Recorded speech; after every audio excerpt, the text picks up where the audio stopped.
So ayun, may deliver na naman nga kami niyan. Ayan, isang solid na TV rack mga pare. At ayan, nakaalis na nga kami nito mga pare. Dito nga pala deliver namin nito, medyo malapit lang sa amin mga pare. Paglagpas lang ng tulay sa may Barkadahan Bridge dito sa laging traffic dito. Ayan, ayan, pagkaanan mo dyan mga pare sa Damayan Road 13. Lotus Street. Siyempre, ayan, dire-diretso lang yan. Siyempre, at ayan, nakadaan na nga kami niyan dito, San Juanico Bridge ng Floodway.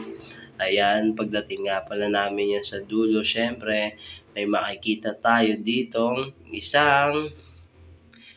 nag-iisang, ayan, stag developer kung saan siya ang namamahala sa trapiko dito sa Barkadahan Bridge. At ayan tigas nga pala ng ulo niya diba? Ayaw pang huminto. Ayan, pinapatras ni kuya. Pero kung ako yan, huhulihin ko na yan mga pare dahil hindi siya sumusunod sa ating mga mamamayang Pilipino. Yan.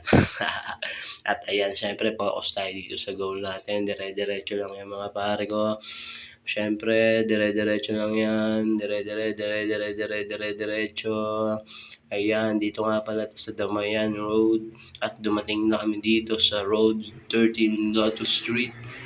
Ayan, pinasok na nga namin yan. Baka pasukin pa ng iba, syempre.